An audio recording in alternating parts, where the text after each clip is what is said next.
Rais wa Marekani akiwa pamoja na rais wa South Africa. Ni nini ambacho kinachoendelea kwenye kichwa cha Trump na Ramaphosa wa South Africa? Kwa ufupi tunaenda kuangalia kilichoendelea baada ya kutangazwa kwamba mkutano wa G20 utafanyika nchini South Africa, ambapo kwa mwaka huu ambapo wameamua mkutano huo kwenda kufanyia nchi ya Afrika ya Kusini kwa minajili ambayo wao wenyewe wanayoielewa. Lakini kwa wakati huo, baada ya tangazo hilo, kilichofuata ni kwamba rais wa Marekani Donald Trump akaja juu na kusema kwamba iwapo kama mkutano huo utafanyika kwenye nchi ya Afrika ya Kusini, yeye hatohudhuria. Swala ambalo limeweza kuzua mtafaruku wa kisiasa za kimataifa, wengi wakiwa wanajiuliza tatizo hasa ni nini linalomfanya Donald Trump akanushe kuhudhuria kwenye mkutano wa G20. Na pia tunaelewa kwamba ukubwa wa taifa lake na ukubwa wa siasa ya nchi yake kwenye G20 una umuhimu mkubwa na lazima yeye awepo.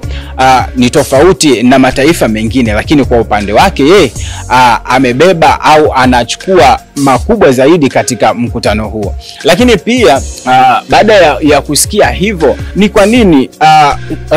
Donald Trump amekuwa ni miongoni mwa mtu ambaye anaipinga nchi ya Afrika Kusini kwa kipindi hiki baada ya kuapishwa kuwa rais wa Afrika ya Kusini mpaka kufikia hivi sasa, kitendo ambacho kimezua maswali mengi sana kwa wachambuzi pamoja na wajuzi wa masuala ya siasa za kimataifa, ambapo Donald Trump anaonesha wazi kwamba haipendi au hapendi kinachoendelea Afrika Kusini, kwa kile ambacho alichokadai kwamba yeye alidai kwamba nchi ya Afrika Kusini ina ubaguzi ambao inaonesha kwamba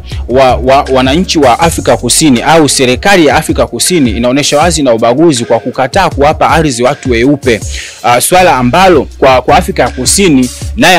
akaja juu akasema kwamba mimi siwezi kwenda kinyume na katiba yangu, kwa sababu baada ya uhuru Afrika Kusini ilimilikisha ardhi kwa wananchi wake wa Afrika ya Kusini. Kwa hiyo sasa siwezi nikaenda kinyume kwa sababu ya kufuata matakwa ya mataifa mengine, swala ambalo lipo kinyume na katiba yangu, na siwezi nikafanya hivyo kwa sababu ninajua wazi faida na mafanikio ya taifa langu ndio ambayo ni ya msingi kwangu kuliko kwa mataifa mengine. Kwa hiyo hapa tunaona wazi kwamba jamaa anachohitaji na anafanya hivi vyote kwa mahitaji yake yeye binafsi ya taifa lake, ili aweze kupata kile ambacho anachokihitaji. Kwa hiyo kinaonekana wazi kuwa